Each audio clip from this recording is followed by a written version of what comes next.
ఆయనకు ఏ పాత్ర ఇచ్చినా పరకాయ ప్రవేశం చేస్తారు, అది రంగస్థలమైన రాజకీయమైన. కానీ రాజకీయం వైకుంఠపాళి, ఎప్పుడు ఏ పాము ఏ విధంగా కరుస్తుందో చెప్పలేము అన్నట్లుగానే ఆయన కింద పడిపోయారు. పృథ్వీరాజ్ అయినా, మారుతి శేషు అయినా, లేకపోతే మారుతి ప్రకాష్ రాజ్ అయినా ఇప్పుడు కేర్ ఆఫ్ పిఠాపురం ఎమ్మెల్యే గారి తాలూకా. అసెంబ్లీ గేట్లు కూడా రానివ్వనన్న వాళ్ళు బద్దలగొట్టు లోపలికి వచ్చాడు.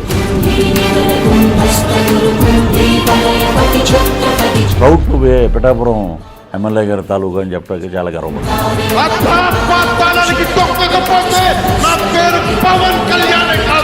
వైసీపీకి అవసరమై పృథ్వీరాజ్ని తీసుకుందా, లేకపోతే పృథ్వీరాజ్కి అవసరమై వైసీపీలోకి జాయిన్ అయ్యారా? వైసీపీకి అవసరం పృథ్వీరాజు తీసుకెళ్లారు, వాడుకున్నారు, వదిలేశారు. దైవ సేవ చేయవలసింది పోయి మొత్తం అంతా కూడా కామ కార్యకలాపాల కేంద్రంగా ఎస్వీబీసీని మార్చాడు అనేటువంటిది మీ మీద ఉన్నటువంటి ఆరోపణ. ఒక్కొక్కడు పృథ్వీరాజు రాష్ట్రాలు ఏం చేశారు? ఏమన్నా మేమేమన్నా వీళ్ళ చుట్టాలను ఏమన్నా లేపుకుపోయాము మేము? స్టిల్ టుడే ఐఎమ్ ఛాలెంజింగ్ ఎవరైతే బ్లేమ్ చేశారండి.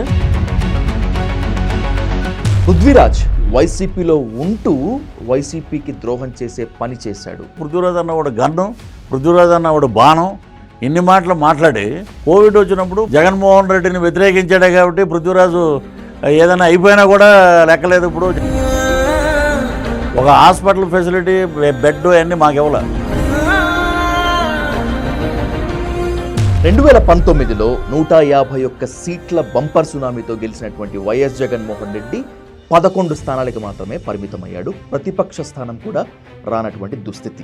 ఒక బ్రాహ్మణ్ని కొట్టారు ఆ మధ్య, కాలుతో తండారు. అలా కొన్ని లక్షల మంది బ్రాహ్మణులు పెట్టినటువంటి పెండ ప్రదానం శాపాల ఫలితమే ఈ రోజున ఇది జరగడం. రోజాని చాలా దారుణంగా టార్గెట్ చేశారు మీరు. జీవితకాలంలో నువ్వు ఎమ్మెల్యే కాలేవు, పవన్ కళ్యాణ్ జగన్మోహన్ రెడ్డి ముంజేతి మీద ఇంటికి కూడా నువ్వు పేకలేవు. పృథ్వీరాజ్ దేముందులే, ఒకసారి పడేశాం ఒకసారి తొక్కేశాం అని ఎవరైనా అనుకుంటే మీ ఆన్సర్ ఏంటి?